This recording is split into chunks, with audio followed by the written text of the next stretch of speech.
ay talaga makikita mo lalo. Kung may na kayo, nagsama ng 7. Nung time na naanib po siya, talagang inusik ko po siya. Masakit man po, pero dahil sa pagmamahal ko po sa kanya, nakisama pa rin ako hanggang sa kahit na masamaan loob ko noon, pinakita po niya sa amin yung pagmamahal sa kami mag-anak. Taong 2013, nung ma-diagnose po ako na stage between 2 and 3 breast cancer. At that time po, buntis ako. Pero in-induce po ako, induced delivery po nangyari po sa akin.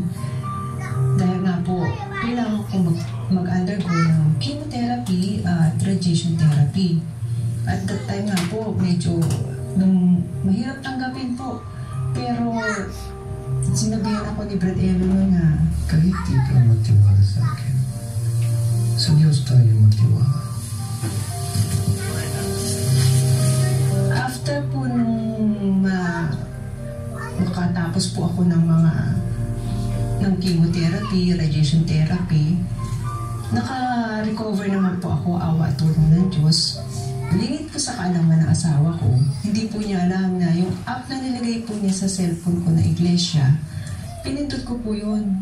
Doon po parang nag-udyok sa akin na makinig ako. Doon ko po uling nakita si Brad Eli. Dahil po sa sinasama ng asawa ko, mga anak ko po sa pagkakatipon, isang pagkakataon po talaga na niyakag po ako ng anak ko. At pati po si Brad Elo, niyakag na rin po niya ako. Alam ko po, nagmamadali po sila noon. Challenge ko po siya. O sige, kung kaya mo akong buhatin paakyat, sasama ako.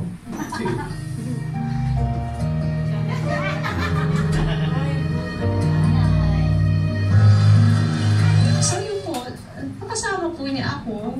Dahil nakita ko po yung pananampalataya niya para makasama po niya ako. Kaya po noon, tuloy-tuloy po akong nakasama po niya sa pagdalo hanggang sa nadoktrinahan.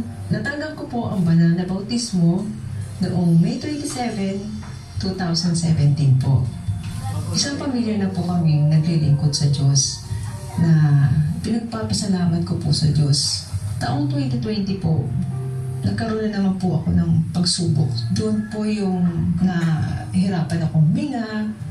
Doon ko po naramdaman yung pag-iingat ng Panginoon. Sa kabila na parang sa akin, binigay niya ako ng pagkakataon na para sa akin, parang pangalawang buhay ko po yun. Nung sinabi ng doktor na metastatic na po pala siya. Kumalat siya sa puso ko. Hindi ko na po naisip yung mga anak ko o sino man. Nasabi ko na, ikaw na bahala, Panginoon. Po na sa kanya lahat. Kung ano po kalooban niya, siya pa nangyayari. Awa tulong po ng Diyos.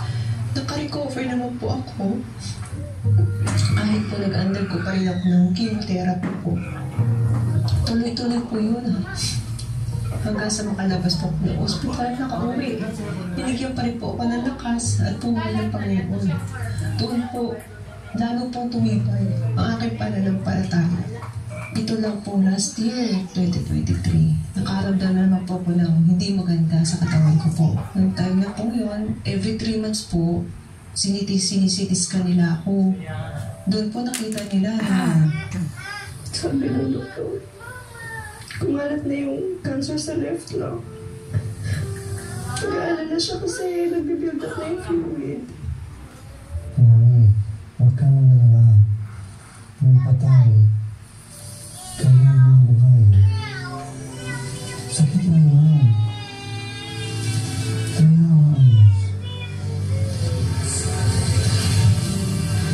Pero sa sandaling yun, alam ko po, andiyan ang Panginoon.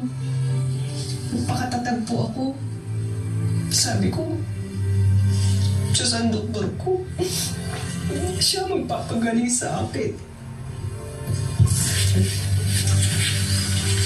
Alam ko, nagtitiwala po ako sa kanyang magagawa. Patuloy pa rin po ako sa paglilingkod sa kanya. ginagawa ko po yung tungkulin ko.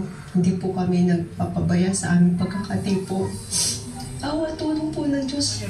Nalagpasan ko po yun. Salamat po sa Diyos.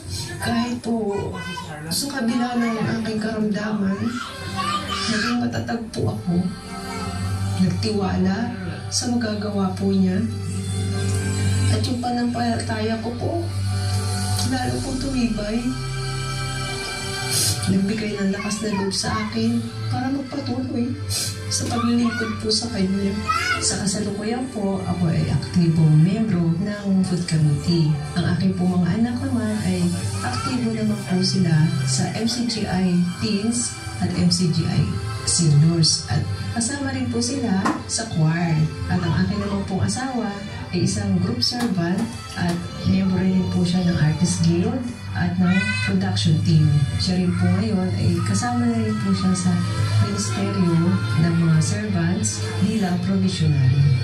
Ako po, si Sis Elmi Villanueva at ito po ang istorya ng aking pananampalataya.